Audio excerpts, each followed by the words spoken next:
necessária. Senhores deputados, senhoras deputadas, público presente, telespectadores da TV Alesp, nós já iniciamos o debate na semana passada sobre o PL 04 e insistimos que esse PL deveria ser retirado, em que pese o presidente da Casa diga que não é mais possível porque ele já está no processo de votação. Talvez fosse necessário, então, que votássemos contra, até para que a gente não tenha um problema jurídico, porque já o Estado já decidiu pagar da forma como prevê o projeto. Uma outra questão importante que está no debate aqui é o PL 899, que hoje nós tivemos um ato aqui na frente da Assembleia, com o apoio da POSP, do Sindicato dos Advogados, de várias outras entidades, para dizer que não é possível a redução do valor, que já é mínimo, no pagamento dos precatórios, principalmente para aqueles que mais precisam, que são os pobres que estão aguardando numa fila que muitos nem resistem ao final dessa fila. Então, eu queria dizer que a bancada do PT tem uma posição contrária a esse PL. Tenho certeza que outros parlamentares aqui cerrarão fileiras nesta posição e que, quem sabe, aqui a gente não possa construir uma maioria contra esse projeto. Até porque é um projeto que atinge os mais pobres, os que mais precisam.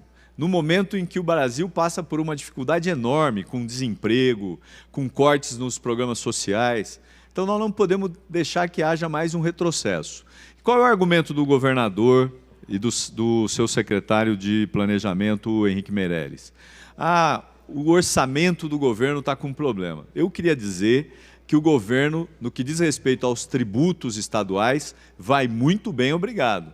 O ICMS crescendo, o IPVA crescendo, os tributos estaduais crescendo. Não estão reduzindo, não estão diminuindo. E eu estou dizendo isso para dizer que o grande responsável pela redução do orçamento do Estado de São Paulo é o governo federal, que tem reduzido os repasses. É aí que está o problema, que nós temos insistido. Inclusive, quando veio aqui o secretário Meirelles, nós dissemos isso a ele.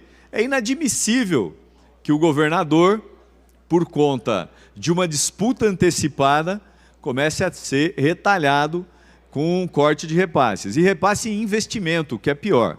Bom, queria também aproveitar, porque hoje é dia 15 de outubro, para parabenizar os professores e professoras que se dedicam todos os dias para trazer a luz para aqueles que estão nas trevas.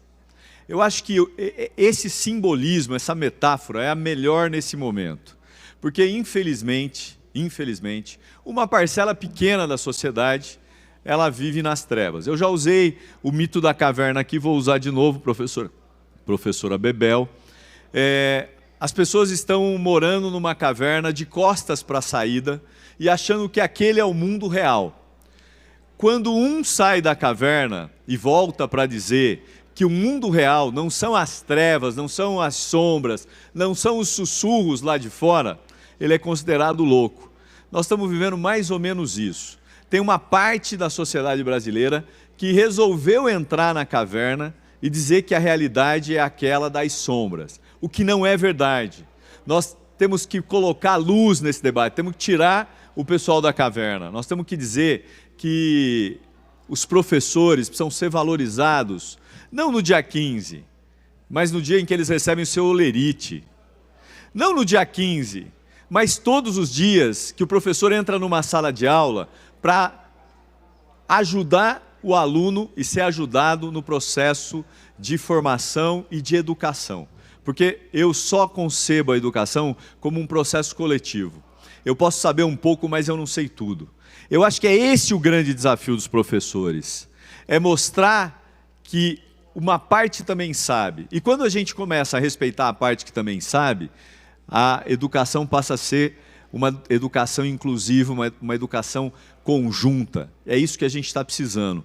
E os professores têm feito um esforço muito grande. Infelizmente, esse esforço nem sempre é reconhecido. Não é reconhecido na reestruturação de cargos e carreiras, não é reconhecido quando continua a categoria O, não é reconhecido quando recebe o olerite e percebe a dificuldade que é chegar ao final do mês e precisa ter mais de uma escola, ou precisa fazer bico depois da escola.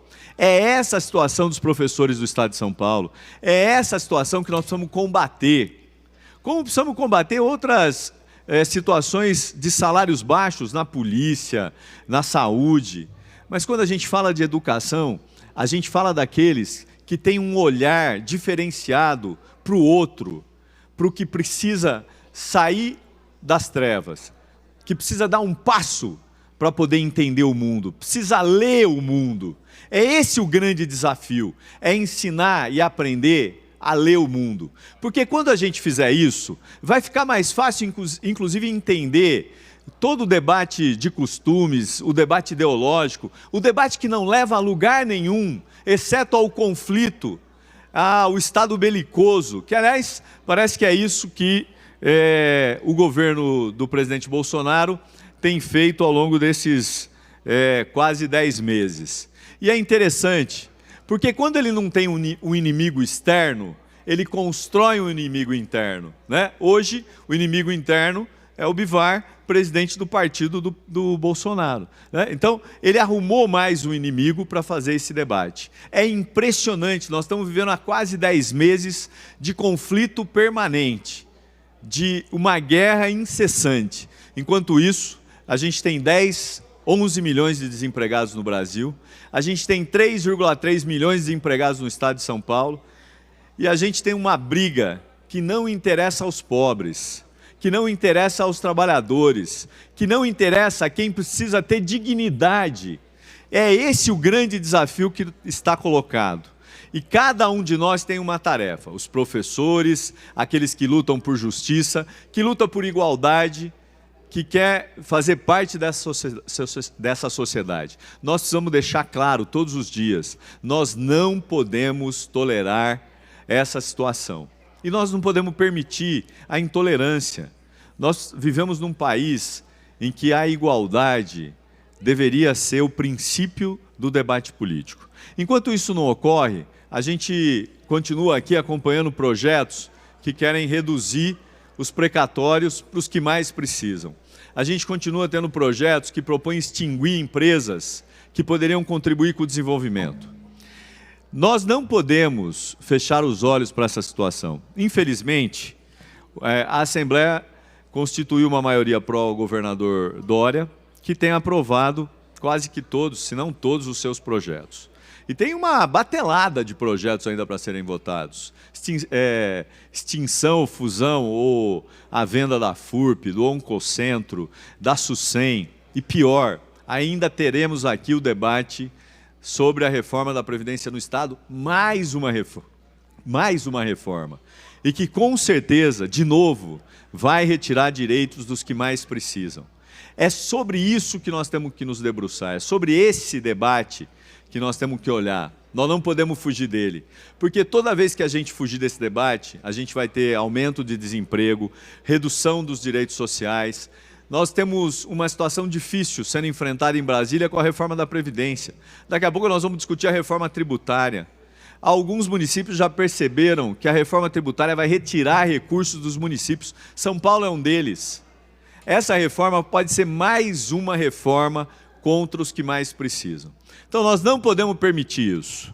E nós precisamos valorizar aqueles que lutam todos os dias por uma sociedade mais justa e igualitária. Esse é o grande desafio. A bancada do PT se posicionou contra o projeto 866, tem feito um debate aqui contra aquilo que entende que são benefícios desnecessários. Por isso tenho insistido, junto com o líder da bancada, o deputado Barba, que esse projeto virou um projeto inócuo.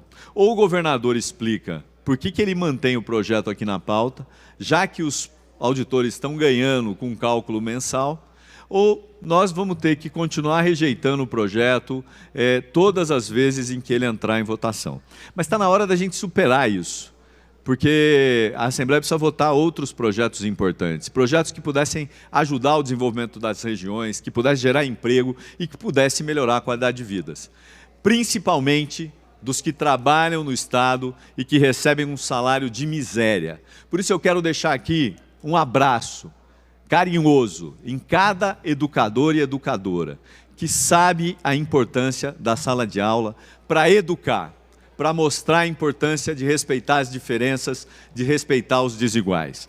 Muito obrigado, senhor presidente. Espero dar um passo grande nesse sentido. Então, senhor presidente.